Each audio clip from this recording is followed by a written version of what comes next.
So I turned on my computer this morning. I have a VR headset. You don't turn on the computer with your VR headset, do you? No. I'm just to start. I have a VR headset. The VR headset I got is the Meta, the Oculus. It's one of the 3 brands. It's one of those. And I got it because I wanted to get a VR headset to see how I liked it. Right. Okay. I wanted to get the Valve Index, but the problem is the Valve Index is pricey. The Valve Index is $1,000-something. So I didn't really want to buy the Valve Index and then be like, oh, I hate using a VR headset, because I was really worried that it was going to make me motion sick. So I ended up getting the Oculus Quest 3, whatever the hell is the name of it. I can't remember the name of it. It's the one. It's the one that was made by Oculus, and then Meta bought Facebook. Bought them. Yeah. And I think using VR is neat. I think it's interesting. It's definitely a novel technology. It's a really cool medium. The problem with it is, in order to get it to work with... I know that you can run games on the Meta Quest itself. It is technically a console. However, that requires me to give Facebook even more of my personal information and money. Yeah. In order to run games on that. And then a bunch of the games that I want to run aren't available on the Meta Quest headset. So the only way that I can play games on it, really, is to hook it up to my computer. And hooking it up to my computer is It's kind of a pain because you got all these cables now. It's a massive pain in the ass. I can make it run wirelessly to my computer. But then that induces a bunch of weird lag. Yeah. And I have noticed that when it induces weird lag, it instantly makes me motion sick. Oof. That is instantly, I'm going to be sick trying to do this. Mm-hmm. So you get sick when you're doing the lag. So if I run it wirelessly, it basically instantly makes me motion sick. Right. So I have to run it plugged into my computer, which means that I got to get a long cord for it. And weirdly, when you plug the cord into the MetaQuest, it doesn't actually supply enough power to charge the MetaQuest. It makes it use slightly less power. Now, I don't know if you need to install the Meta app, the Meta program. Probably. On your computer. But whatever the case is, I did install that on my computer. I wasn't happy about it, but I did it because, I wanted to be able to use the...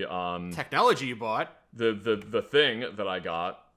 So anyway, I got the MetaQuest headset, and I got the program to run it installed on my computer. And in order for me to play anything on this headset, I'm pretty sure I have to open the Meta app. I have to open Steam. I have to run the game I want to play on Steam. On the headset, I now have to go into a setting on the headset and run the Steam headset link. Sounds like a hassle. Open that up, wait for that to connect. And the thing is, I have to run the game on my computer in order for it to connect to the headset. It ends up being 30 minutes of getting this set up. And then once it is set up, now I can finally play the game. Unfortunately, because I have not really used a VR headset very much, it starts making me motion sick after about 20 to 30 minutes of playing the game. And it's really, really hard for me to get over that. Basically, if I do any amount of moving around, it makes me really motion. The thing that makes me motion sick actually faster than anything else is looking down from a high point. Oh, really? I was playing. That's called vertigo. Yeah, but that basically exacerbates the motion sickness. So it's it kind of slowly starts coming. If I do any amount of moving, if you do the teleportation moving, that seems to be fine for a while. Eventually, it will catch up with me.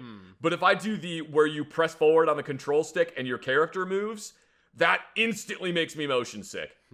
Because my body is what are you doing? You're not actually moving. How are you moving? Oh my god, I'm gonna be sick. I'm gonna fucking throw up.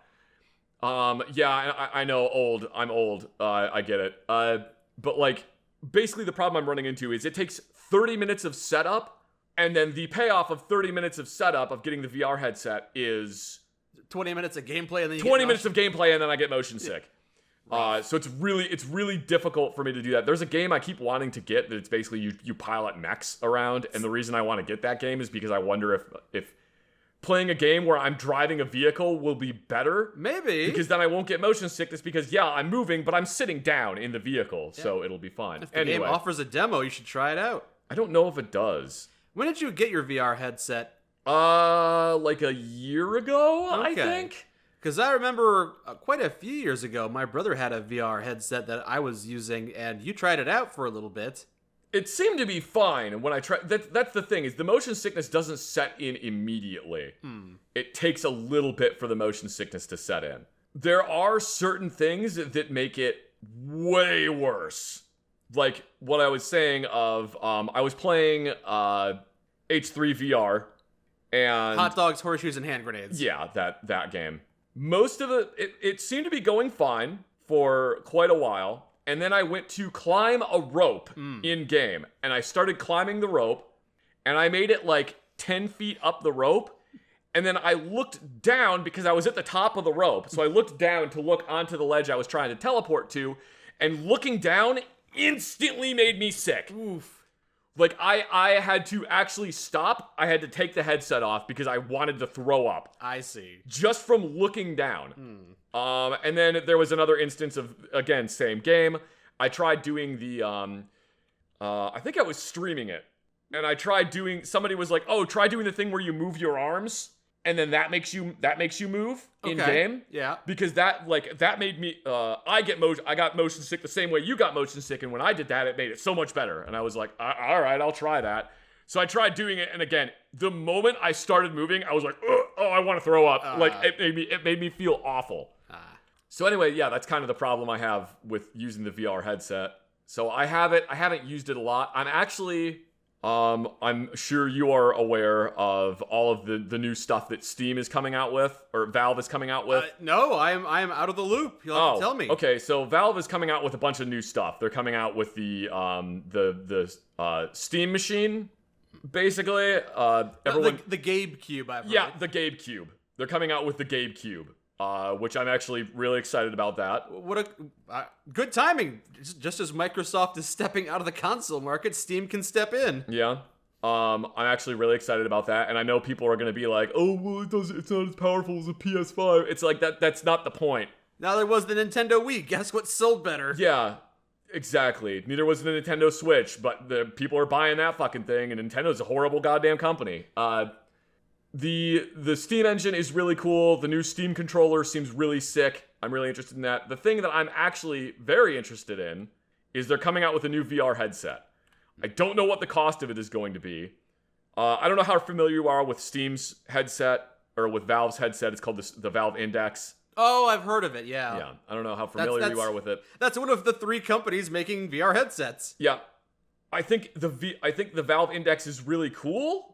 The problem I have with it is that you have to set up lighthouses, which are little things. You have to set them. Do you know how, like, on the So you gotta have pylons in your room. Yeah, you know how on the Wii you had to set up the little bar directly under the TV so that the fucking Wii controller could see what you were pointing it at? Yep. You have to do the same thing with the Valve Index, but I think it's like 3 or 4 of these little things that you have to set up in on bookshelves around your room, so the headset knows where you are in relation to your room. Makes sense. That was one of the reasons I got the Oculus headset, was one, because it was cheaper. The Steam headset is expensive. Last time I checked, it was like $1,000 some odd. I know they go on sale periodically, but it was expensive.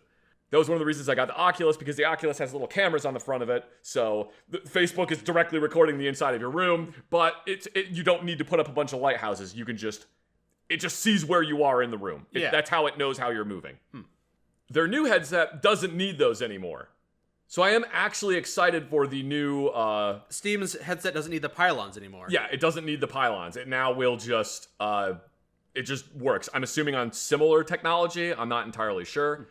So I am actually excited about that, because it means that I can get a VR headset and basically just go play on Steam and then put the headset on. And I no longer have to do this 30 minutes of setup to do it, which excites me very much. Yeah, you could get motion sick immediately and then move on to something else. Well, because the only way I'm ever going to get used to using the only way I'm ever going to get my VR legs, I guess, as people refer to it, is by using it repeatedly.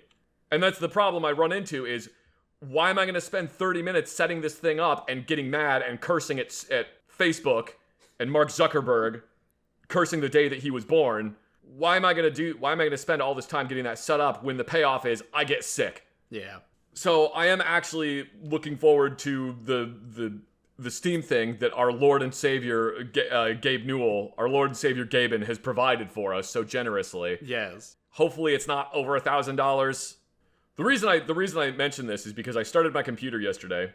Well, I started my computer day before yesterday, and my computer gave me a notification that was like, "Do you want to allow Meta Horizon to make changes to your computer?"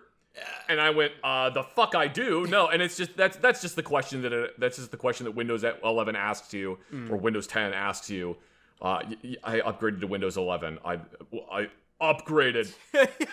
Yeah. Upgraded to Windows 11 without my consent. I basically turned on my computer one day and it was like, "Hey, by the way, we're updating to Windows 11." And I was like, "No, stop, don't do that." And it was like, "Too late now, fucker." I'm not super computer savvy. I know enough to be dangerous, but like I couldn't figure out how to stop that. You have to pick your battles. I'm unwilling to try to figure out how to go back to Windows 10 at this point. It's the future. Just accept it and then figure out how to deal with it. Yeah. So it's like, "Hey, do you want to allow Meta Horizon," that's the name of their app, I guess, "to make changes to your computer?" And I said, "No." And I went, "Okay, well, I'm just gonna delete Meta Horizon from my computer because like I don't want this on my computer. I don't want this shit on there." And I go to find it, and it's not in my taskbar. I'm like, where is Meta Horizon? Strange. Why isn't it in any of these settings? It already deleted itself. Hooray! Yay, I guess it already deleted itself, and I looked in add or remove programs, couldn't find it in add or remove programs. I'm like, why the hell can I not find it in add or remove programs? Did it get renamed? No, and I tried looking for Meta, I tried looking for Oculus, I tried looking for Facebook, can't find anything. You didn't want it installed in your computer anyway. Yep, didn't want it installed on my computer. I can't seem to find it anywhere. Whatever, I've got more important things that I need to deal with today. I'll worry about it later. So I continued doing whatever it was I was doing that day. Next day, this morning, start up my computer, and it gives me the same prompt. "Hey, do you want to allow Meta Horizon to make changes to your computer?" No, the fuck I don't. Why are you asking me a second time? I thought you were deleted from my computer. Clearly you weren't deleted from my computer. I just stopped looking at it. That's why. So no, the problem, as it turns out, problems don't go away when you stop looking at them. Okay, so you couldn't find it, but it was still on your computer? It was still on my computer. I couldn't find it. So I start looking around. It named itself ZZ Meta Horizon and put itself on the bottom of the list. I start digging around even more in my computer. I'm like, where the hell is this thing? So I go on Google, and Google is shit now. Yeah. Of course it is. I go on Google, and I'm trying to figure out this thing, and I eventually find... The way I usually end up troubleshooting a lot of these problems, no joke, is that I just do the Google search, and I attach Reddit to the end of it. A lot of people use that. Yeah. Generally, there is somebody that has had this exact same problem and has posted on Reddit going, "Why is it doing this? Please help." And then sometimes, I would say probably like 50% of the time, 50% of the time, somebody actually gives a solution. The ones that are really frustrating are the ones where you open it and it's just, "I'm having the same problem. Does anyone know? Hey, me also having the same problem. Does anyone know?" And then it just keeps going. It's just like 20 other people saying, "I had the same problem. I can't figure it out. Please help." Nobody ever helps. Yeah. And it's just like, and then the one that makes me the most mad, and I'm sure everyone can relate to this, the one that makes me the most mad is, "I figured it out. Never mind, everyone. Bye." And then no follow-up. It's, "They figured it out. What did you do?" Yeah. "What did you do? Tell me!" It's what did you see? Tell me what you saw! And then they just never tell you. Nope. So I actually found a Reddit post that was like, "Oh, I found out what it is. It's hidden in whatever drive you have it installed to. You have to go to that drive, and you have to find the installation program and run the installation program, because then it gives you the option of uninstalling the program." Yeah, I hate it.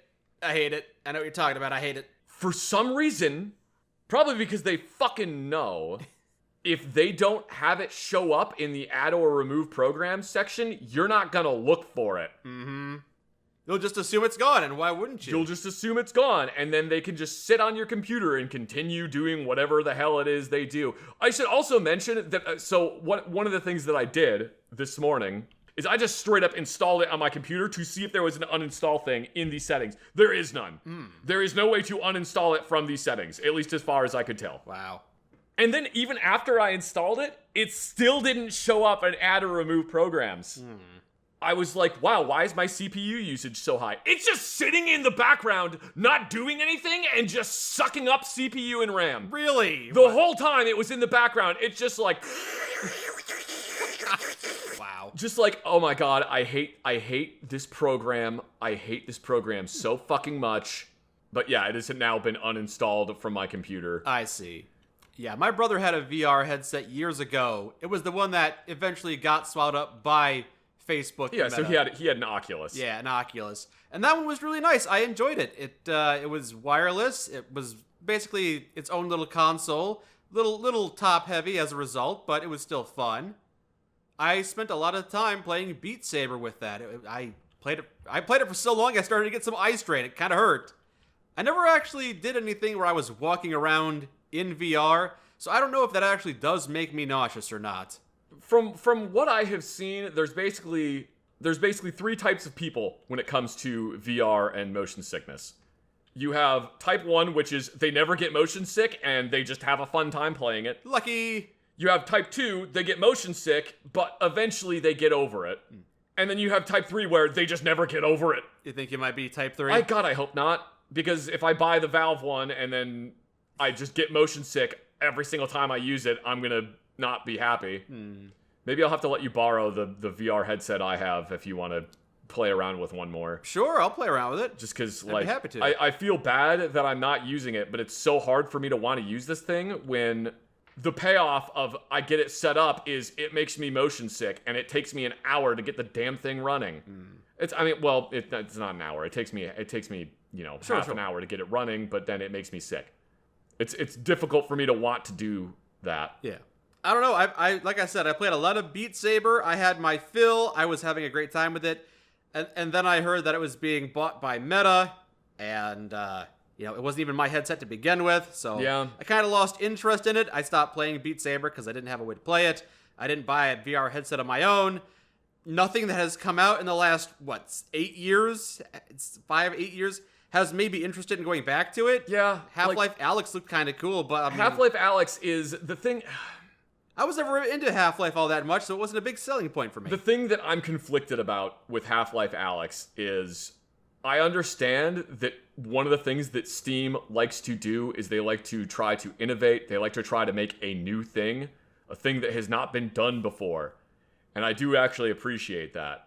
The thing that makes me mad is that they made the 3rd chapter, I guess, even though it's technically a prequel, they made the 3rd chapter of Half-Life, and they locked it behind a $1,000 paywall.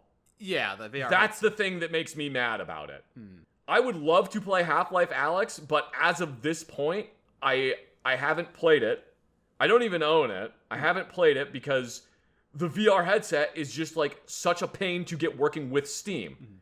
If Meta had made a better headset, or if their UI was better, or their interface system was better, I would be more inclined to try this. But like, again, it takes me 30 minutes to get this fucking thing set up.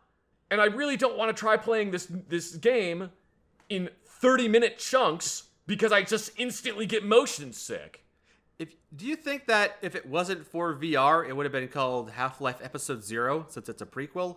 No, it's because it's about Alex Vance.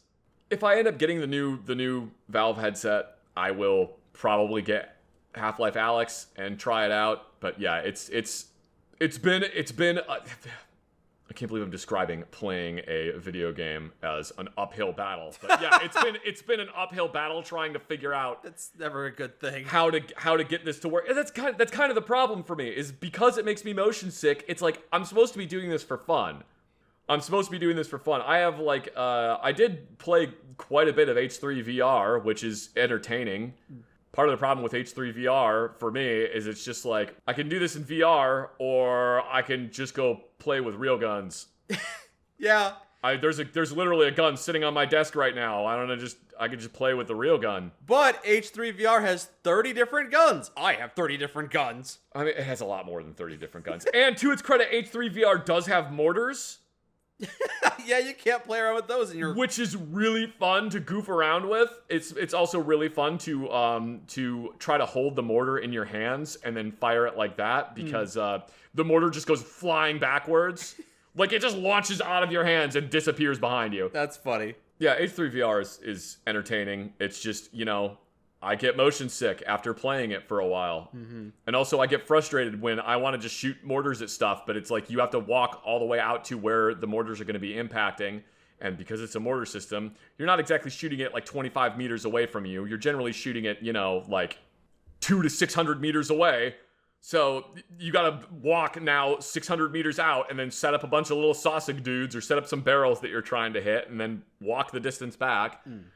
I did actually really like how well they did the M224 mortar in that game, because like all of like H3 VR is very, very accurate.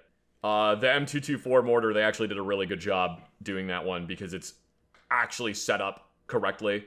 It actually has the safety and trigger on it. You wouldn't think that a mortar has a safety and trigger, but it does. I wouldn't have thought that, no. No, the M224 mortar is interesting because it has it's a light infantry mortar, so it's designed to be very lightweight. You can get, when I say very lightweight, I forget how much it weighs. 18. I want to say it weighs ounces. 12 pounds. I'm gonna look it up. I want to say 12 pounds. Oh, I'm sorry. I was fucking way off. It weighs 47 pounds. That's including the weight of the entire unit. Okay. No, I was pretty close. The cannon itself weighs 14.4 pounds. The bipod weighs 15 pounds. And then there's two different base plates. There is the big round base plate, which is, that one weighs 9 pounds. And then there's a small base plate that's the M8 base plate that looks like a weird little shovel. And then that one is for when you're using the mortar in handheld mode. And then that one weighs 3.6 pounds. So there's technically two different base plates for it. So the 47 pounds was the weight of the whole freaking unit. And generally the way I've seen that deployed, because I was attached to light infantry companies, is you have the guy that carries the mortar. So on a mortar team, you have the guy that carries the mortar. Sometimes he carries the mortar in the bipod. You have the guy carrying the mortar, you have a guy carrying the base plate, and you have a guy carrying the bipod. And then you have basically the rest of the mortar team is just carrying additional mortars. But the thing that's interesting about that mortar is most mortars, you know how you basically just hold the round over the tube and then just drop the round in the tube. Right, like a little bottle rocket. And it goes off. Yeah. The M224 mortar is interesting because it has a handle and a trigger mechanism to it. And the trigger mechanism has 3 settings, which are safe, semi, and fully automatic. No, I'm just kidding. Fully automatic mortar system. I mean, there's mortars that have an arm that grabs the round and like auto loads rounds into it. So kind of. Which is kind of silly because it's like you're overcomplicating a thing that is literally just tube with nail at the bottom. Anyway, the M224 has a safety selector with 3 settings, which is I think it's T, S, and D. So safe, trigger, drop. Okay. And on drop, it does what the name implies, where you just hold the mortar over it, let go of it, it slides down the tube and goes doong and goes off. Trigger is there's actually a trigger on the mortar, which is it looks like a motorcycle handbrake, and you squeeze that and that fires it. Okay. And the reason for that is because in hand fired mode, you basically drop the mortar down the tube, and then there is a bubble level on the handle of the mortar that has a bunch of range gradations on it. You literally line the tube up with what you're trying to hit, and get the bubble level to be on, say it's 100 meters away. You point the tube at whatever it is you're trying to hit, line the bubble level up, and then pull the trigger. Okay. And they actually nailed all of that in H3 VR, which is really impressive. It's like the only game I've ever seen that correctly does how that mortar works. Nice. Which is really interesting. I can see why people heap praise on it. I think Battlefield 3 was really close. But the way you aim the mortar in Battlefield 3 is it brings up a mini map, and you just kind of put the crosshairs on where you're trying to hit on the mini map, and it does the same thing in Battlefield 4. Yeah, H3VR does that really, really well. I would like to play more H3 VR. I want to shoot more stuff with a mortar system. It's fun. Can you think of a better use for VR? Something that you would be more inclined to want to play in VR? Maybe exploring a historical ruin or building? Maybe kind of the thing that I thought was fun in VR was I I've seen people use it for like Warhammer 40K, which I think is fun. How do they use it for that? Basically, are you familiar with the game Tabletop Simulator? I haven't played any of it. Okay, well, Tabletop Simulator is basically, it's a simulator of like every single tabletop game that has ever existed. Oh, okay. And if you do it for Warhammer 40K, it's basically like you can actually move around the table you're playing Warhammer 40K on, and you can actually like place all the pieces down and move them around. It's just kind of a fun way to do that. That might be kind of interesting. I don't know, there hasn't really been anything that like where I've seen VR and been like, oh man, I totally want to do this thing in VR. It's like, it's all right. H3 VR is fun because then it's like you can shoot at stuff, and it's not the same as actually shooting, especially because it's very different. That's one of the things that, like, the first time I played H3 VR, it confused the fuck out of me because my brain is telling me you are holding an AR-15 or you're holding an M16. When you go to shoot the M16, you're gonna bring your two hands to this exact position in order to shoot it. Okay. Because that's how you shoot it in real life. And then I pick it up in the game and smack myself in the face with the controller. Literally the first time I smacked myself in the face with the controller because I was expecting to bring up the M16 and have it go where I wanted it to go. And because there was not actually an M16 there, I just went bonk and hit myself. Which was really annoying. And then, like, in-game, I end up, like, so many times in-game, when I try to aim a gun, I end up moving it not to where it's actually supposed to be. Maybe it just wasn't calibrated properly. No, it's just that because my hands are not where they would be normally, it makes it, like, confusing for my brain. Gotcha. It's a very similar thing for people who try to... Did you ever you remember when Guitar Hero was popular, how there was a version of Guitar Hero, it wasn't Guitar Hero, I forget what it was called. I know what you're going to talk about, Guitar Hero Green Day. No, it was the Guitar Hero knockoff game where you could plug an actual guitar. You could plug an actual electrical guitar. Was it Rock Band Plus or Guitar Hero Plus? I can't remember what it was called. Yeah. I know what you're talking about. Or it was like a slightly more realistic version of Guitar Hero. Yeah. Basically, anyone that could actually play guitar, even on normal Guitar Hero, people that could actually play guitar would get so fucked up trying to play this game because it's like, why do you have me strumming on the beats, not the melody? This doesn't make any sense. This isn't how you fucking play guitar. What is this shit? So it's like, it kind of is like that when I try to, when I would try to play H3 VR of, why is it like this? This isn't how this gun actually functions. The mortar was actually easier for me to use in H3 VR than it was for me to use some of the other guns. Because it was like, it's a big tube, and I pick up the round and go doop and just drop it into the thing. So that made it a lot easier.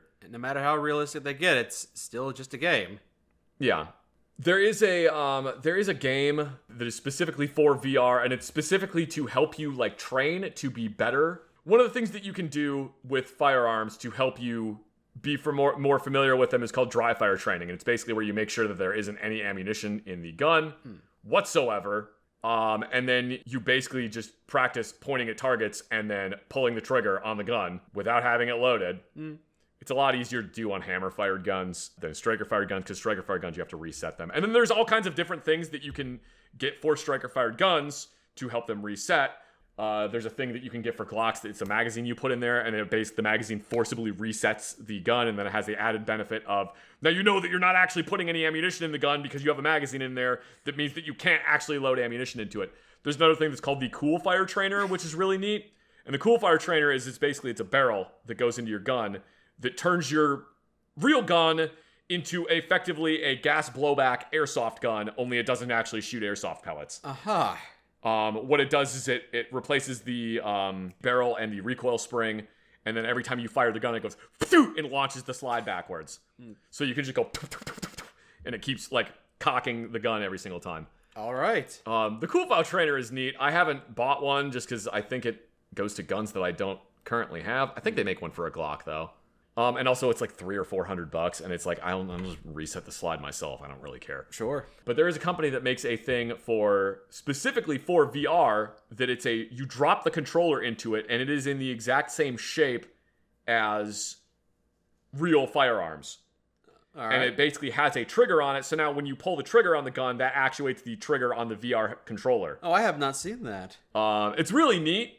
I think it's really cool. And the really neat thing is people are like 3D printing new controllers for it. Of course, to make it look like whatever gun they have. So like they make one that's for like a staccato handgun. They make one for a Glock. I think the only two they make them for are like staccato and Glock. You making ghost guns in there? No, I'm making video game controllers that look like guns. No, it's a video game controller that looks like a real gun. Like, if I did that, I would probably get one that looks like the Beretta, like the Beretta 92G that I have. Or I would get one that looks like a Mark 23 SOCOM because I'm stupid. The reason I haven't got this program is, one, because I have the Meta headset. And I could theoretically just get this program and download it directly to my headset. But the other reason I haven't got it is because the program itself has a subscription fee. Oh, that sounds annoying as heck. Yeah, it's I'm not a real big fan of that. Yeah. Oh yeah, it's Ace Virtual Shooting is the name of the program. Never heard of it. Oh yeah, and then the gun itself is $360. So the gun is $360, and then you have to get a yearly membership. And the membership is $168 billed annually. They're gonna milk you dry. Yep. So you pay $168 for 1 year of using the shooting program. Yeah, no thank you. And it's like, as interested as I am in this, because does actually seem interested. This seems like a great program to use for like, as a substitute for dry fire training. Mm-hmm. I don't want to pay $300 for a controller and then $168 for the program, and then only to realize that I always get motion sick when I use VR and I can no longer use this thing. A lot of negatives piling up on top of each other. Hard to make it a justification. Yep. You understand my dilemma. Fun times with trying to get VR to work properly. Doesn't sound like fun experiences. Me getting mad at Meta because they're a god-awful company and I hate them. Stupid VR headset. We didn't need another reason to be angry at Meta. So that's the joys I have been experiencing with a VR headset. Yeah. Yep. I want to let you borrow the VR headset, but also at the same time, I feel that makes me feel kind of shitty being like, yeah, here's all these problems I'm having with it, and Meta's a fucking god-awful company. Anyway, here you go. Have fun with this piece of shit. You know what? You've got it. You're not using it. Go ahead and let me borrow it, and I'll try it out, and I'll let you know how I feel about it. Yeah. I mean, if you like it and you enjoy using it, then continue using it. All right. All you gotta do is bring it over, and I'll give it a try when I've got some spare time, which doesn't seem to be all the time. Do you remember going to the mall in like the 90s and there were places that had the VR things? Like the gigantic systems where the headset was like the size of a small dog? Maybe? I don't think so. I have vague memories of seeing those. And like I remember seeing them in movies, but I've been in a motion simulator or theme park ride. I know I've been on like those before, but so did you, while you were in the Marines, did you ever get to use the VR things? Did they ever make you go through any kind of VR training? Not any headsets. We did do some kind of computer training. It wasn't VR headsets or anything. It was just like a giant screen, almost like those simulated golf screens. It was kind of like that. Okay. And they had a couple of those in a row, and we'd all sit down and do firing exercises on those. Did they have like the guns that would go like, and they would like actually recoil when you shot them? Well, recoil when you shot them? I don't recall so, but also this was many years ago, so my memory of this is... This is just one faint memory I have of what was already a blurred period of my life of Marine Corps boot camp. The whole thing felt like a dream.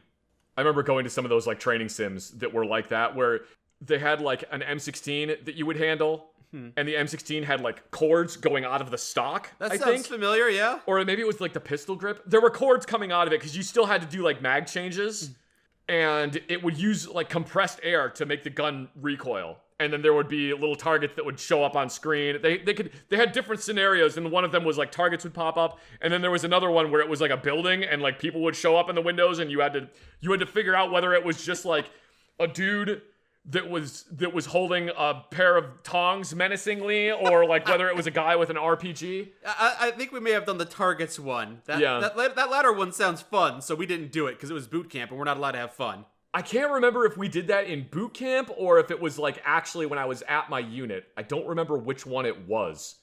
To be like, completely honest. You were allowed to have fun in boot camp, unlike us Marines who weren't allowed to use the VR sim to shoot bad guys. Well, like, you weren't supposed to be having fun, but, like, it was fun. Like, I'm gonna be real. It was still fun. Getting off topic here. There was this is super old. There was a training sim that went with a Nintendo Entertainment System. Oh, so you're not referencing the Virtua Boy. No, it went with an NES and a copy of Duck Hunt. Okay. And it literally turned the NES with Duck Hunt, it turned an M16 into a light gun that you would then use for marksmanship training. I am not joking. That is a thing that existed. This doesn't sound like a thing that existed. It absolutely is. It sounds like something that somebody came up with in the last 5 years and said, hey, look what I did to this old 30-year-old NES. It is actually a thing. I promise you it is a thing. Okay. I have seen one of the components for it in person, and I have seen the the entire system available online. Like, somebody was selling it. They're not common because, like, why the fuck would you use it? Would you use an NES as a, like, marksmanship training tool? It's stupid. But you know, whatever. Yeah.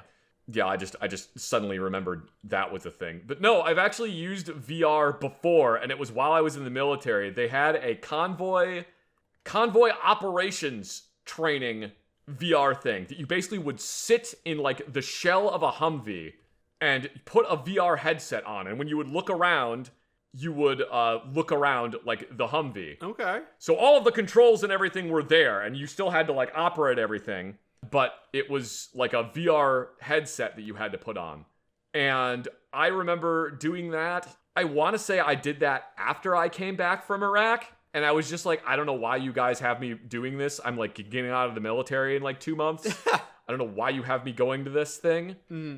But all right, fine. But I feel like there was no way I did this after I got back from Iraq. It had to have been before I went to Iraq is when I did this.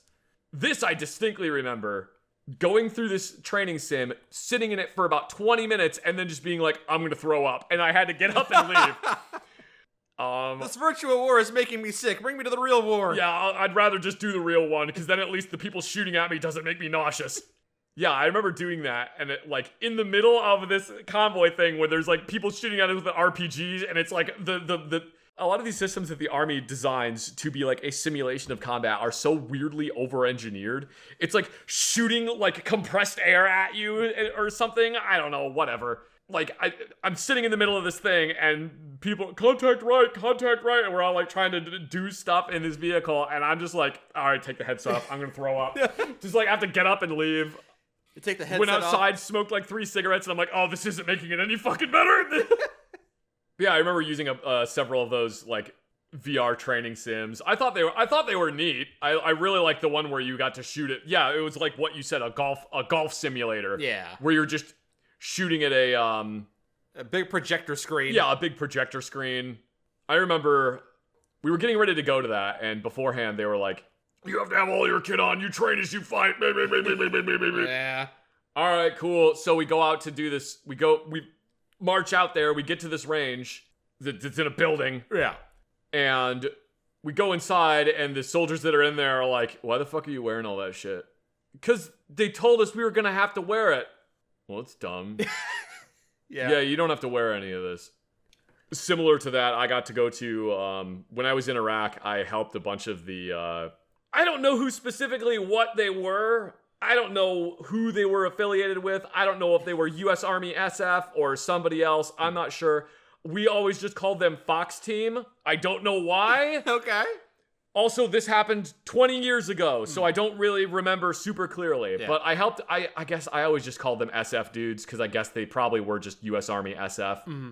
I helped them fix a bunch of their M4s, and I installed a bunch of muzzle devices for them so that they could put suppressors on their guns. And they were like, hey, do you want to go to a range and shoot a bunch of cool guns tomorrow? And I was like, yeah, I absolutely do. So the next day I went with them to go shoot the guns, and I went out there with because at the time, the standard protocol, if you were going to a firing range while you were in Iraq, is that you wear your flak vest and you wear your helmet when I get out there. the guy that had invited me to go to this range was like, so, all right, great. You're out here. Do you have your flak vest and Kevlar? And I was like, oh, yeah, I got them. They're both in the Humvee. And he's like, okay, cool. Leave them in there because we're not going to shoot each other. Okay. Which I was like, oh, that's great. I love this. I no longer have to worry about wearing the stupid flak vest and helmet while I'm shooting a bunch of guns that are like, this isn't for training purposes. Yeah, you get to have fun now. Yeah, that was great. I had a lot of fun at that firing range. That was the time I fired an MG42 from the hip, which was one of the coolest experiences ever. Probably made you feel powerful. I always like to joke about, the Maslow's hierarchy of needs. I like to joke that there's the hazards hierarchy of needs, which is that while I was still in the military, it would have been caffeine, nicotine, bacon, big titty goth girl, firing an MG42 from the hip like in the critically acclaimed anime Jinro the Wolf Brigade. That's a fun pyramid. Yeah, that pyramid's way better than the Maslow's hierarchy. Get fucked, Maslow. Your pyramid sucks. So I've actually fired an MG42 from the hip like in the critically acclaimed anime Jinro the Wolf Brigade, and I gotta tell ya, it feels cool as fuck. Mm-hmm. You might ask, well, Zach, why was there an MG42 in Iraq? I don't fucking know. There was so much World War II shit that ended up in Iraq. It's insane. You did seem to stumble upon a lot of stuff. There was a lot of World War II stuff that I found in Iraq. And you barely got to take any of it back home with you. I didn't take any of it back home with me because I'm a good boy, and I would never do something like that. And if I did do something like that, I definitely wouldn't admit to it live on the internet. No. I would never, ever, in a million years. Never live. Maybe in a recorded video. So yeah, I have used VR headsets before, and the last time now that I remember that, the last time I used it also made me motion sick. So things aren't looking good for I don't get motion sick, or I eventually get over my motion sickness while using VR. But again, that was like the second time in my life I had ever used a VR headset. Right. I think the first time I ever used a VR headset is because one of my friends got one, and he brought it over to my house and was like, hey, check it out, I got a VR headset. And I was like, oh, that's really cool. He's like, hey, you should put it on and try out this really cool program. And I was like, all right, cool. So I put it on, and it was porn. Oh. I was like, oh, well, this is interesting. VR porn, eh? What's really funny is I turned it on, when I put the VR headset on and I realized that's what it was, the first thing I did was not watch the VR porn. The first thing I did was start looking around to see if I could figure out, like, where they had positioned the camera, and I realized if you look, like, straight down, you could see the tripod that they put the VR camera on. Oh. So I was like, oh, cool, I've been turned into a tripod. Hey, there's my third leg. It looks a little different today. Yeah, and I also realized that they didn't, the VR video that they had shot, oh wait, no, was that one with the one that had a tripod? I can't remember. But I do remember that they hadn't bothered actually shooting like a full 360 of the room that the VR porn was filmed in, because they were like, nobody's gonna fucking watch. Why is anyone looking around at the back of the room? So I like turned around and it's just a void behind me. He was like, yeah, I've basically just put VR porn on every single time I hand this to somebody. It's really funny. And then I forget what the second thing was, because he was like, yeah, I just, like, you don't actually have to watch that. Here's like something actually fun that you can interact with. Okay. I forget what it was. Related to the VR porn, I have sometimes seen online those it's supposed to be 3D porn, but it's for stereoscopic glasses. So if you're not wearing those glasses, it just looks like two videos side by side. Oh. Yeah, that's weird. And I've never had stereoscopic 3D glasses, but I try to watch one of those videos by crossing my eyes like it's one of those magic eye pictures. You can kind of do that. It doesn't work great. It doesn't. Not really. You have to hold your hand in front of your face. Yeah. Yeah, VR is interesting. I do see a lot of times people are like, oh man, I want to see this horror game in VR. And I'm just like, I don't really. It feels like a lot of things that are in VR are kind of like, have you ever watched any movies from like the 1970s that were supposed to be in 3D when they were doing 3D movies, or even movies from like the 2010s that were, because you remember when the 3D movie thing was a craze again? Right, the 3D TVs, you mean? Yeah. Did you ever watch any movies in 3D?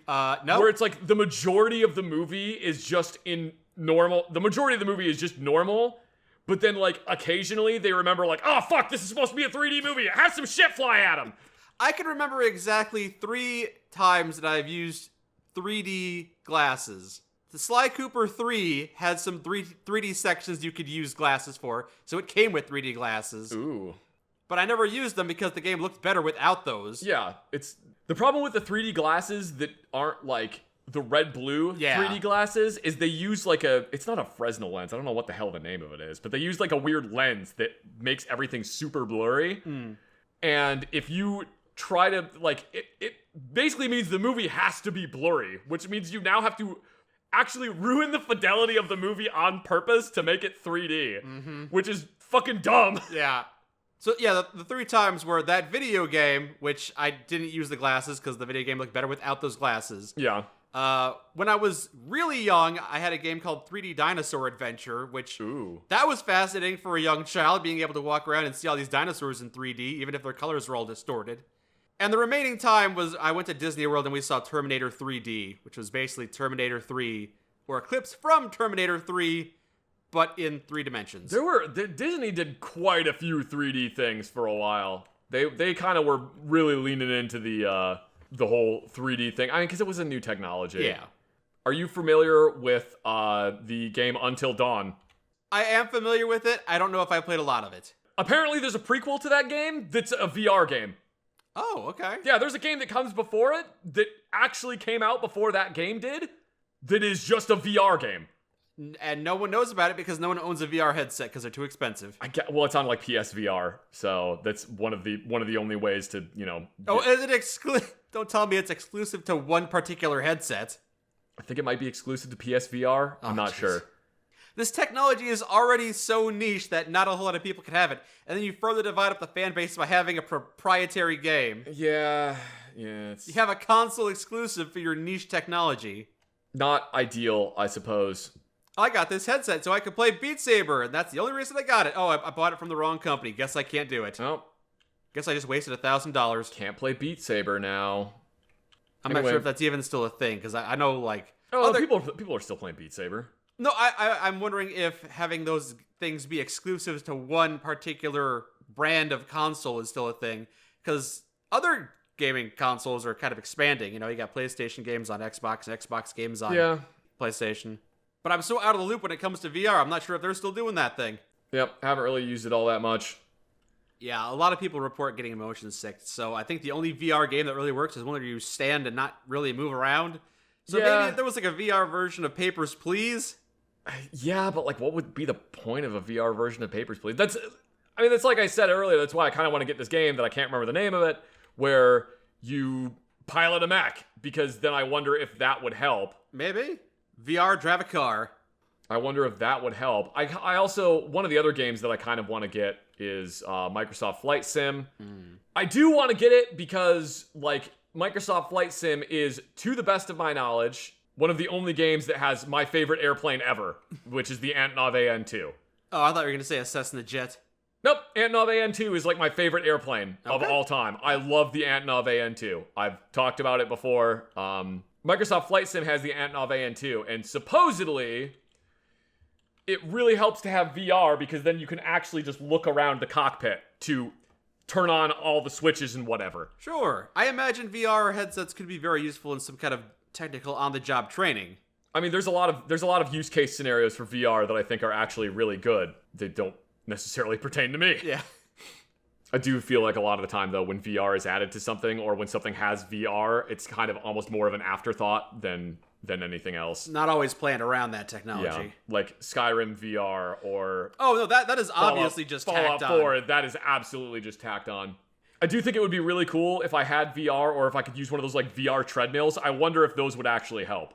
Have you seen those before where it's basically you stand in a big dish? Yeah. And you wear socks, and then when you run, it actually makes you run? I guess I haven't seen them, but I'm aware of the concept of them. Yeah, those are kind of neat. In my mind, you're standing on top of a trackball that rotates freely, but... No, I think it's basically a big dish that would probably be safer. Also, the other problem with VR is like I already have too many hobbies. Yeah, that's true. I got guns, which are very expensive. I've got just collecting random bullshit, which is very expensive. I'm getting back into photography, which is very expensive. Yeah. I bought a camera recently. Another one, eh? What do you mean another one? I assumed you had prior cameras. Oh, yeah, I did have one previously. I had, so my previous camera was a Sony ZV-E10. That was the previous one I had, which is like it's basically a point-and-shoot camera that is way overbuilt for a point-and-shoot camera. It's like the professional version of a point-and-shoot camera. The typical name would be a vlogging camera, I guess, would be the more correct name for it. Yeah. I had one of those, and it's not a bad camera.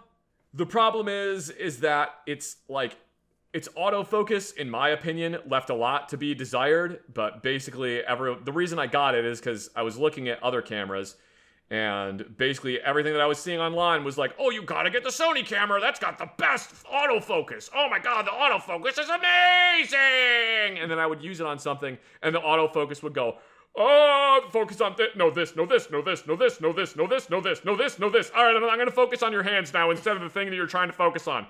Like, it was fucking infuriating. I hated it. Yeah. And also, the menu system on the Sony camera, oh my God, it was so bad. It was so bad. I am, admittedly... Did they use the cross menu bar from the PlayStation 3? Oh God, I don't know. It was worse than that. I could never find anything immediately when using the Sony camera. I straight up had to, it was like 10 minutes of searching to find something with the Sony camera. I am a Nikon fanboy. I have always used Nikon cameras when I was in college. I had Nikon DSLRs. I really liked my Nikon cameras. People will say that the Nikon menus are bullshit. I like that. I can figure them out. I can parse my way through a Nikon menu, but that is literally only because my first DSLR, which is digital single lens reflex, my first DSLR was a Nikon camera, so that's how I learned how to use them. The other thing that was driving me insane about the Sony camera was it would overheat after like 15 minutes of shooting 4K video. That's not a lot of time. And I know the solution to that is, well, just don't shoot in 4K video, dipshit. But like, I like shooting in 4K video because it means I got a lot more to work with. Yeah, don't use the camera for its intended purpose, then why buy the camera? Yeah, like, all right, well, fine. I guess I'll just shoot in 1080p like a caveman. I like shooting in 4K because it gives me a lot more to work with. Even if I don't export the video in 4K, I've got the 1080 You've got the fidelity of the high. It gives me more to work with. Yeah.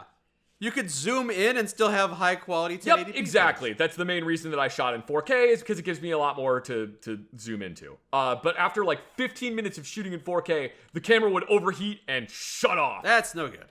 Which was infuriating, especially when I was trying to record like me working on something. It would just be dead. And then sometimes, because it wouldn't give me a tone or anything that it's overheating.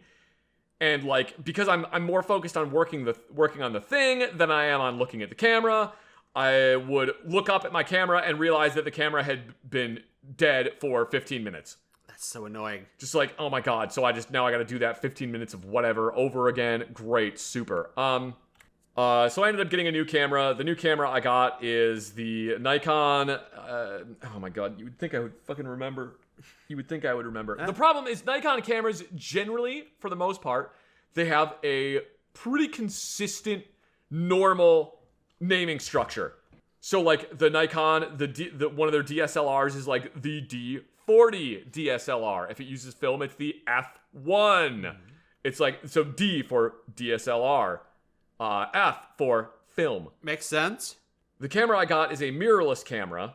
And I guess for the mirrorless cameras, they named them Z. It's the Z series, which is really annoying because that's what Sony names a bunch of their cameras. It's the Z whatever. At least with Sony cameras or Sony equipment in general, they give them the most fucking confusing series of letters and numbers ever designed by man to name their thing. Like Sony will make the best CD player ever on the market, and it'll be called the ZM257 X-Ray 25 Charlie Dick Sucker 9000. Long gone are the simple names of Walkman. Yeah. Well, it's like it'll be the Walkman WMEZ253195555558613 Dick Sucker 9000 will be the name of their Walkman. I hate Sony's naming structure. It's insane. And apparently Nikon took a page out of their book because the camera I got, I always get the name of it wrong the first time. It's the ZV. No, it's not the ZV. God damn it. It's the Z6 Z3 is the name of the camera because it's the third of the 6 series. Anyway, I actually do really like this camera, even though the name is stupid. I do really like it. It was quite expensive, and I'm not going to tell you how much it is. You can just, if you want to know how much it was, you can just look up the camera online. I got it on sale, but it was very expensive. I see. It's an incredibly good camera. And I know if there's any camera nerds that are watching this, I'm going to hear, well, you should have gotten... No, shut up. I got the one I wanted to get. I got the one I wanted to get. I know I got the one I wanted to get because I spent an absurdly long period of time researching cameras before I dropped how much money I spent on one. Mm-hmm. The reason I got the one I did is because on a lot of their other cameras, there's a screen on the back. I mean, it's a mirrorless camera. It's going to have a screen on the back of it, right? Yeah. You want a screen on the back of a camera so you can see what you're... Yeah, so you can see the photo. Well, I mean, if you're shooting film, then you don't get a screen. Yeah. I'm not patient enough to shoot film. I've shot film several times. I do love the analog nature of shooting film, but like, I'm not patient enough to take a photo and then realize and then have to worry, oh god, did I fuck up that photo? Was the white balance correct? Did I have the correct ISO of film? Shit. I'm not patient enough for that. Fair enough. I basically just only shoot digital at this point. The camera I got has a screen on the back of it, and the thing that I like about the camera I got, you can rotate the screen so it is pointed the same direction as the lens. Oh. Which I really like. Doesn't it already do that, though? No. You would think, because technically the Z7 is better than the Z6. It's got slightly more features. It's technically a better camera. So the Z7 is technically better because it has more features. Blah, blah, blah, blah. Same thing for the Z8. The Z8 is also technically better because of all the features it has. The problem is, both of those cameras do a thing that very old, well, not very old, but like older DSLRs do, where the screen, you can pull it out away from the body and you can pivot it up. So you can basically hold the camera at waist level and look down at it. Or you can pivot it down, so if you're holding the camera over your head, you can still see the screen. Okay. But it will not fold out to the side. So you can't see it if you were pointing the lens at yourself. Which is infuriating that both of those cameras are better than the Z6 III, but neither of them have that feature on it. And it's really funny, when I was researching this camera, every single thing I was seeing online, that was like the biggest complaint about these cameras. People are like, why doesn't the screen pivot? Nikon, please make the screen pivot. Make the screen pivot around. I want to be able to see the screen while the camera is pointed at me. I can't take a selfie with this periscope.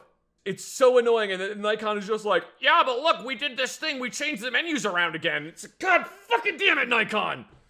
They do that a lot. It's really annoying. I really like the camera that I got. I'm very pleased with it. It's a really good camera. I got a wide-angle lens for it. The wide-angle lens is like, god damn, that is a good wide-angle lens.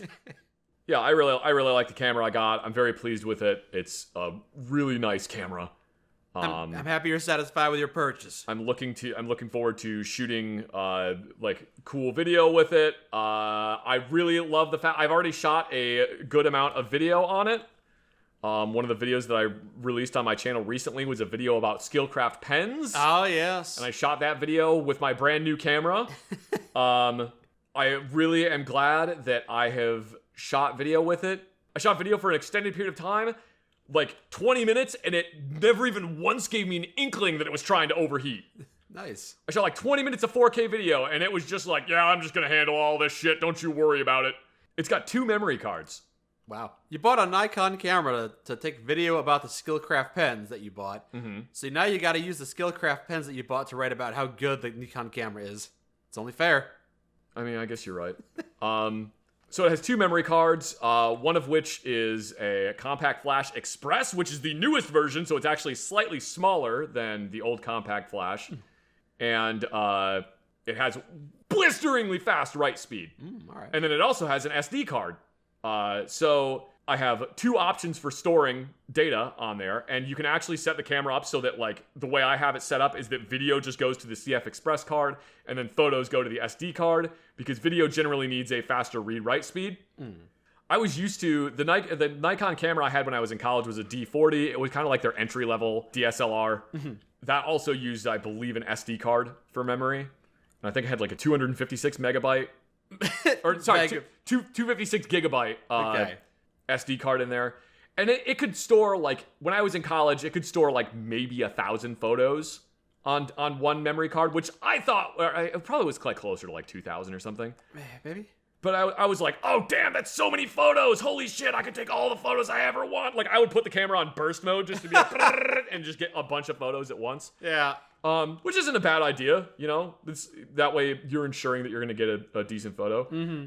When I put the SD card into this camera, and I don't even have it on, like, the highest setting. It's on, like, a good setting. It's, like, the fine quality setting, which is, like, 6,000 by something pixels. It's, like, a lot.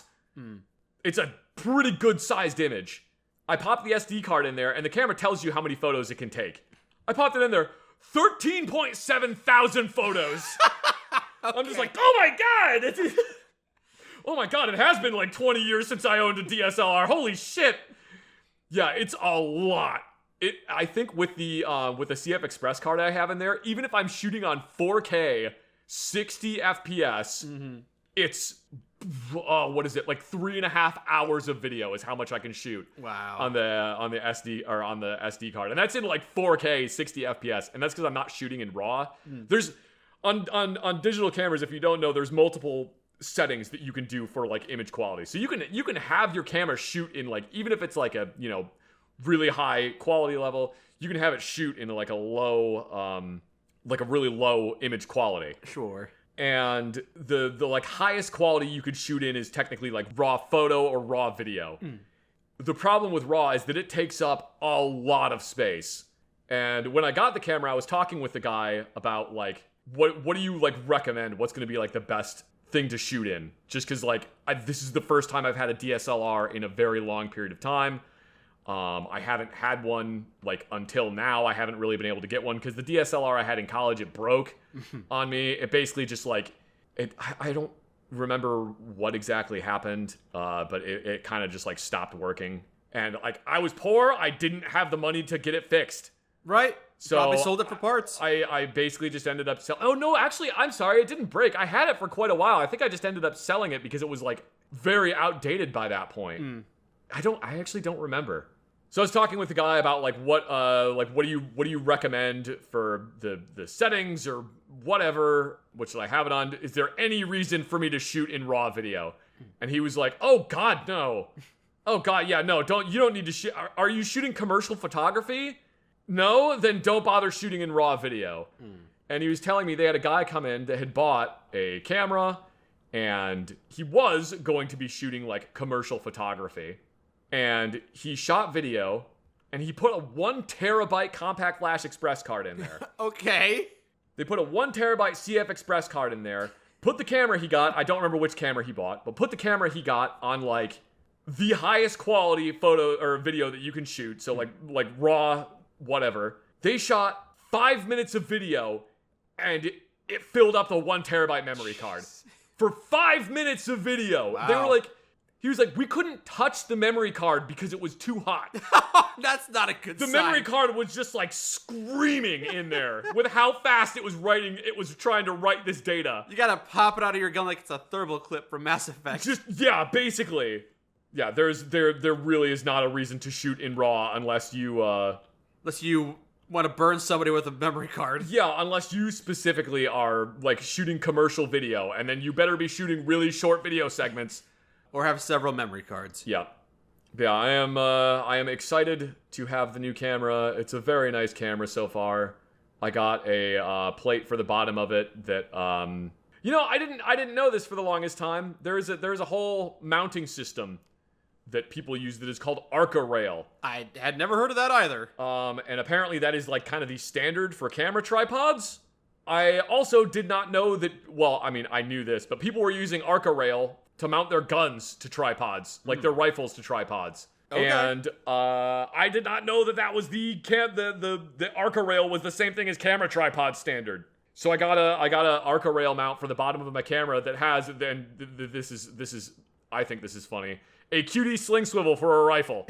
QT? No, a quick disconnect rifle sling swivel is on the bottom of the this tripod mount. Okay.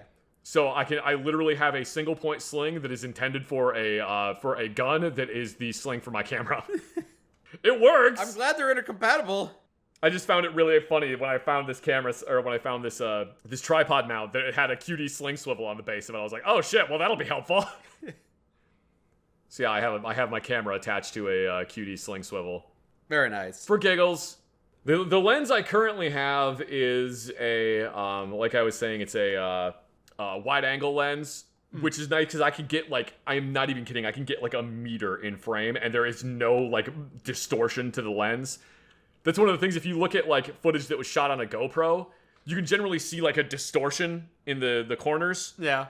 From it being a wide angle lens. Right. But this lens, there is like no bowing whatsoever. I love it. The nice thing about that lens is it's really good for filming stuff like up close, or like when you're trying to film an entire rifle, it gets the whole rifle in frame. Mm-hmm. The downside to it is that there's like no zoom to it whatsoever, and it makes... You can use it for everyday photography, and like it's fine to use it for everyday photography. It's just a little weird. You gotta get used to it. I need to get like kind of more of a telephoto lens. Is one of the things that I'm looking at getting, and I also want to get an anamorphic lens. But that's just only because I want to shoot a bunch of dumbass video in anamorphic format. Anamorphic format is like the super widescreen where you get like lens flares and shit. That's anamorphic format. And there is absolutely no reason for me to shoot anything in anamorphic format beyond the fact that I think it would be funny. Okay. I really feel like I've got nothing to add to the conversation because all I use is my cell phone camera these days. I mean, yeah. I can't remember the last time I used anything other than that. Maybe when I was in community college, I think they assigned us a camera so we could make some public access content, but that was many, many years ago. I mean, it legitimately kind of bums me out that the point and shoot camera is just like dead. Nobody uses point and shoot cameras anymore. March of time continues onward. There's like really not a reason for them, especially with like how good phone cameras are now. There's really not a compelling reason to use point and shoot cameras. Not really. I was at a public event and someone tried to interview me successfully. I did answer their questions, but they came up to me with their camera and like it reminded me of the old like Game Boy cases where they had like a screen that would flip down and a light that would swivel over it. Oh yeah. It was like that, but attached to their phone. Yeah, just a giant microphone attached to their phone. So many people now just shoot with their phone, and like, yeah, there are these things that it's like a cage that you get for your phone that allows you to attach via hot shoe attachment or whatever, just a bunch of shit to it. Mm-hmm. And like, you can get wireless mics and attach those or like Bluetooth them to your phone. Yeah, you can just get all kinds of stuff like that. Yep. But I'm sure niche technology exists for people like you who are interested in those kinds of cameras. Oh god, dude, there's so much stuff you can get. Aficionados will accept nothing less. Yeah. I have to say that like when I got this camera, I got it, and the Sony camera I had has no manual focus. There's really no way to focus the lens manually. And the first time that I went to start shooting photos with this Nikon camera, I took like 2 or 3 photos, and then I started messing with the manual focus, and I was just like, oh my god, I missed having manual focus so fucking much. Holy shit. This is so nice. Mm-hmm. Just being able to be like, no, camera. I want you to focus on this thing. We're focusing on this thing. The thing that I want you to focus on, not the thing that you have decided. Yeah, I don't know if you will remember this, but have you ever used a camera that recorded the photos onto floppy disk? I used a Game Boy camera. It might be the closest I came to that kind of niche technology. Oh man, I remember Game Boy camera. Yeah. Game Boy camera absolutely did not spark my obsession with cameras, and Game Boy camera absolutely did not spark that, and my desire to have an actual good camera. Definitely not. Why would you need an actual good camera? With the Game Boy camera, you could take a picture of your face and then put it into a game, and you could be the thing shooting lasers at the enemies coming down or whatever. Yeah, you get into a boss fight with your own face. Yes. You know. I had a camera from the early 2000s that would take photos onto floppy disk. Like, you would put a floppy disk in the side of the camera. Never heard of that technology before. And it could store like 10 photos. And that's it. Yep.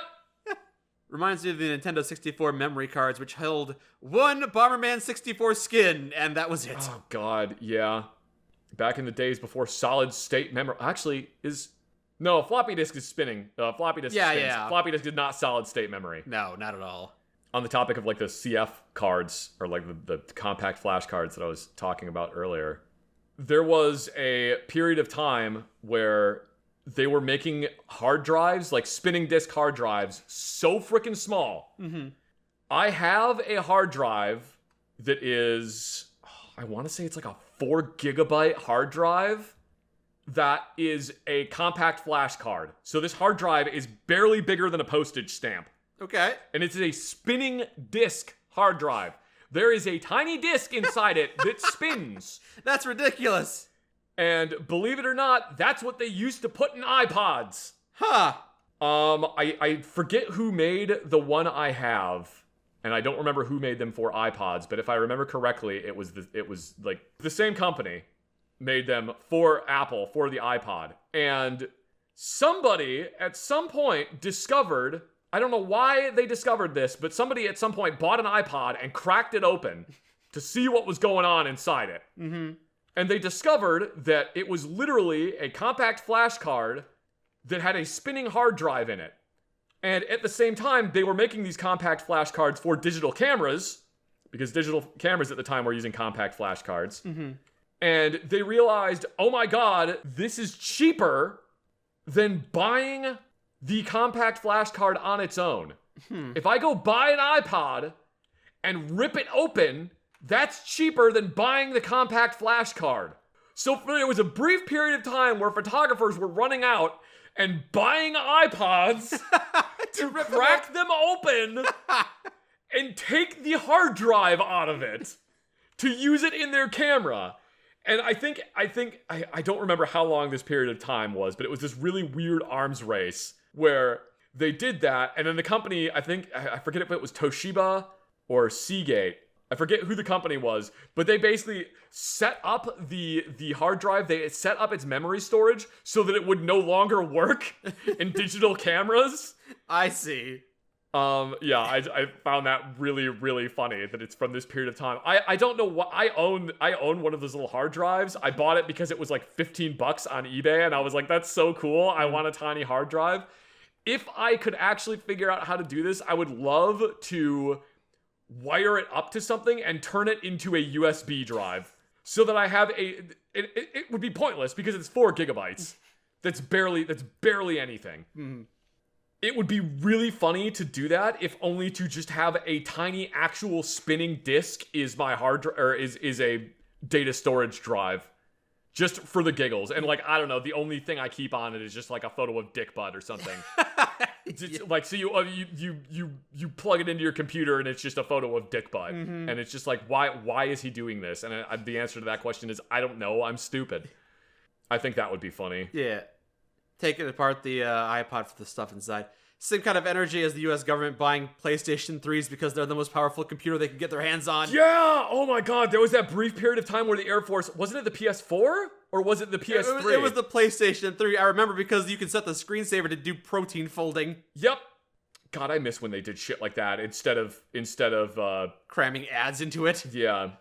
Yeah, I remember seeing a photo of that they were like, it was like, oh yeah, we basically rigged up a server by just buying like 200 PlayStation 3s. Yeah. And just like wired them all together. Mm-hmm. The PlayStation 3's cell processing technology.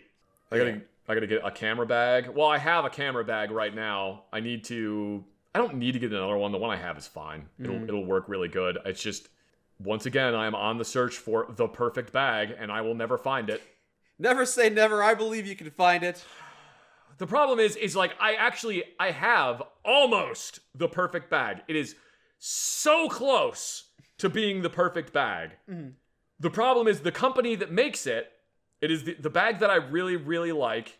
The company that makes it, they make a new version of it, and the new version is not as good as the old one. And they do still make the old one, but if you want the old one, you have to order a minimum purchase order of 200 units. Come on. So if I want another one of these bags, and like, they don't make this bag in black anymore. You just gotta find 199 other people to go in on it with. They don't make this bag in black anymore. And the problem is, a minimum purchase order is 200 units.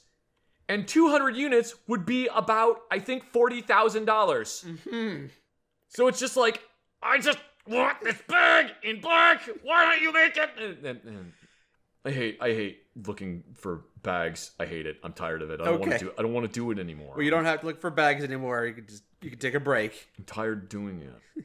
Now I gotta find a camera bag. The one I have is fine. It's good. I like the one I have. I just wish it was maybe a tiny bit bigger. Okay. The one I got a bag made by Loa Pro, really good camera bag company. And the one I got initially was the, like, I forget what the model is, but it's like the AW200. And the next size down is the AW180. And the difference between those two sizes is like 4 inches in dimensions. Okay. It's like 4 inches on its longest dimension and 2 inches on its shortest dimension. But then they make a bunch of other ones, so they have the 180, and then they have the 170, 160, 150, 140. All of those other ones, the dimensions increase by like half an inch to 1 inch every time they step up. Okay. So it's a tiny incremental increase. And then when you go from the 180 to the 200, it's this massive jump. So it's like the 200 is too big. Okay. And then the 180 is almost too small.